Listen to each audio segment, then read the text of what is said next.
Bonjour à tous et bienvenue dans cette nouvelle vidéo de Rina Expertise, la chaîne qui parle de l'assurance.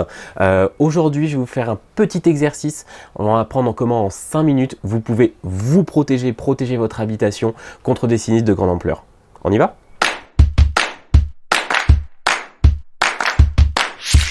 Pour commencer cette vidéo, je vous propose un petit exercice. Si vous portez une montre, je vous demande de l'enlever. Vous l'enlevez, vous la cachez à côté de vous. Face cachée, je ne veux plus que vous la voyez, on y reviendra un peu plus tard dans la vidéo. C'est fait ?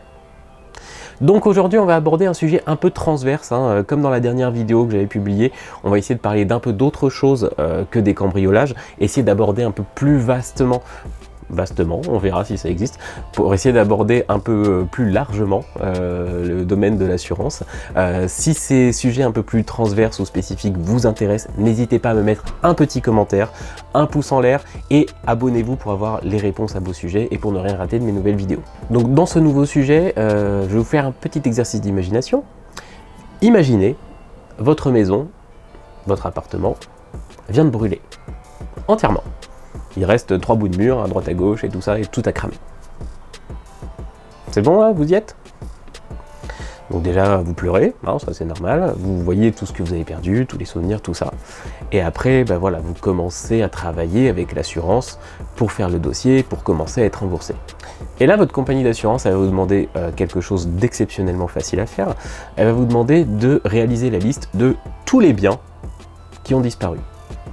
Tous les biens mobiliers notamment. La maison, on sait la reconstruire, on sait ce qu'il y avait, ça c'est pas compliqué à chiffrer. Mais tout ce qu'il y avait dans votre maison, il va falloir le lister et l'évaluer. Donc quand on dit tous les biens mobiliers, ça va pas concerner que vos tables, chaises, lits, tous les meubles à proprement parler. Non, c'est tous les vêtements, tous les jouets, tout l'électroménager, tous les accessoires que vous avez dans votre maison. J'en sais rien, si vous savez à peu près combien vous avez de pantalons dans votre armoire, vous savez combien il y a de Playmobil dans la chambre de vos enfants, combien vous avez de boîtes Tupperware dans votre cuisine. Non, c'est normal. Vous ne le savez pas, c'est normal, tout le monde met des choses dans sa maison sans savoir exactement ce qu'on a. C'est pour ça que quand après vous devez faire la liste détaillée de tous les objets un par un, vous êtes sûr que vous n'en mettez pas le 10e. Et ça, c'est un vrai problème derrière parce que au niveau de votre compagnie d'assurance, elle va vous rembourser tout ce qui a brûlé dans l'incendie. Mais elle ne pourra vous rembourser que ce que vous avez demandé. C'est pas elle qui va vous dire « Ah mais vous êtes sûr, là, vous aviez pas des trucs en plus ?» tout ça. C'est à vous de lister vos biens et seulement à partir de cette liste, votre assurance pourra vous rembourser. Donc techniquement, si vous mettez que un 10e ou un quart de ce qu'il y avait dans votre maison, vous aurez une indemnité qui sera conséquence de ça, inférieure à ce que vous auriez eu si vous aviez une meilleure idée de votre intérieur. On reparle de votre montre ?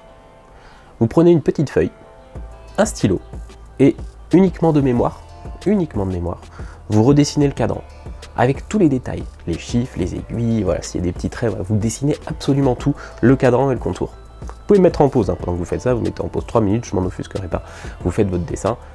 Ça y est, maintenant que vous avez fait votre dessin, vous le retournez et vous comparez avec la réalité. Regardez vraiment comparer votre montre et le dessin. Normalement, il devrait y avoir de petites différences, des petits détails que vous avez oubliés ou que vous avez inversés. Et ça, c'est normal parce que la mémoire, elle est faillible. Votre mémoire ne peut pas tout retenir parfaitement. Votre mémoire ne peut pas tout identifier et tout reproduire. Le but de l'inventaire qu'on va faire ensemble, et je vais vous donner les techniques pour ça, ça va être justement de pallier ces défauts de la mémoire. De dire que voilà, je sais que je ne pourrai pas me souvenir de tout, donc j'ai besoin d'aide. Alors, évidemment, je pense que vous avez peur là, parce que vous dites ok, il va falloir que je prenne une feuille, que je fasse une liste de tous les biens un par un dans ma maison, ou que je fasse une liste derrière un Excel informatique. Non, ça c'est une vraie perte de temps. Ce serait beaucoup trop long, et faudrait le réajuster à chaque fois que vous vendez quelque chose, jetez quelque chose ou achetez quelque chose. Donc ça n'a pas de sens. Personne ne va maintenir un inventaire comme ça. Ce que je vais vous demander de faire, ça va être beaucoup plus simple, c'est juste de prendre un appareil photo ou votre téléphone portable et de faire le tour des pièces de votre maison. Vous rentrez dans chaque pièce, vous faites une photo de l'ensemble. Après, vous vous approchez de chaque meuble, une photo du meuble. Vous ouvrez le placard, une photo du placard, vous ouvrez le tiroir, une photo du tiroir. Vous faites ça, toutes les pièces, tous les meubles de votre maison. Si vous avez des choses particulières dans votre maison, par exemple une très grosse collection de livres ou de DVD ou autre, là n'hésitez pas à faire des détails, prenez toutes les tranches en photo, histoire de pouvoir faire une vraie liste. Une fois que vous avez fait tout ça, vous aurez non seulement un support pour l'ensemble des biens mobiliers de votre habitation, mais vous aurez également un justificatif de l'état d'entretien de votre maison.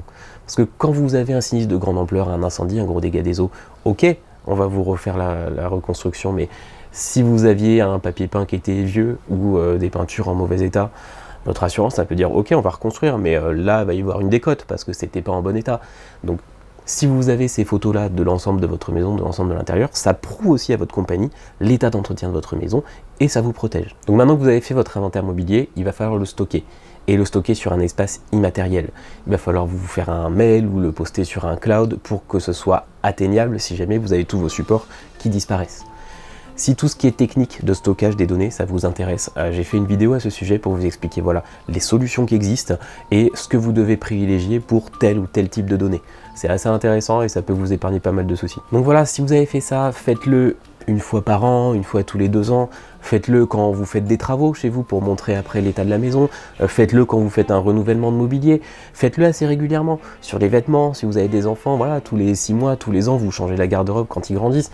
Donc c'est à ces moments-là qu'il faut essayer de refaire cette mise à jour-là pour pouvoir, en cas de sinistre, avoir ce support-là qui pourra vous faire gagner pas mal d'argent parce que ce que vous demanderez, ce sera aussi ce que vous pourrez toucher derrière. Donc c'est ce support-là qui vous aidera en cas de sinistre total à avoir une indemnité conforme à ce que vous aviez.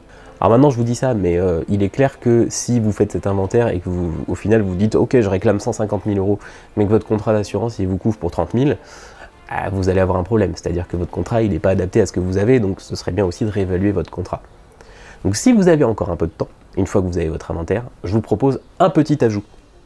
Vous allez évaluer la valeur. Wouhou! Donc là, ça va prendre un peu plus longtemps.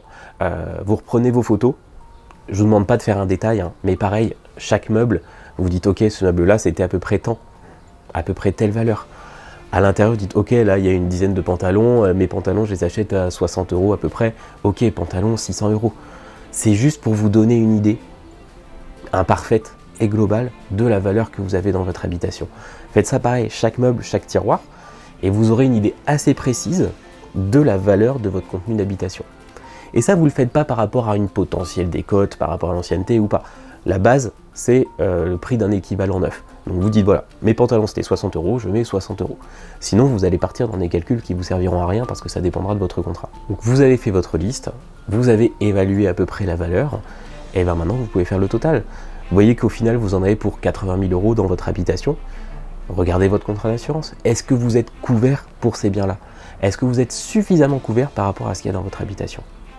Je vous dis ça parce que je l'ai vu plusieurs fois, j'ai chiffré plusieurs fois des maisons qui avaient brûlé, enfin le contenu d'habitation qui avait entièrement brûlé. Et des fois, quand on a des bonnes listes, ouais, c'est pas rare d'arriver à des contenus à 120, 150, 200 000 euros. Sur des grandes maisons avec du contenu un peu luxueux, ça va assez vite. Sauf que si vous avez un contrat qui vous couvre pour 50 000, ben votre assurance a dit ok, je suis d'accord avec vous, hein, vous en aviez pour 150 000, mais vous payez pour nous pour qu'on vous donne 50 000 s'il y a un gros sinistre. Donc bah voilà, 50 000, tenez, hein, le dossier est clôturé, il n'y a pas de problème. Si vous voulez être bien assuré, il faut savoir ce que vous avez chez vous. C'est aussi simple que ça. C'est tout pour cette vidéo. Si ça vous a plu, si ces sujets un peu plus transverses vous plaisent, hein, n'hésitez pas, mettez-moi un petit commentaire, dites-moi de quoi vous voulez parler. Je vais essayer de faire d'autres sujets bientôt sur l'assurance auto. Je pense que c'est un sujet qui peut intéresser pas mal de monde, savoir ce que c'est que du tiers, du tourisme. Donc si ça vous intéresse, dites-le moi et moi je préparerai les vidéos.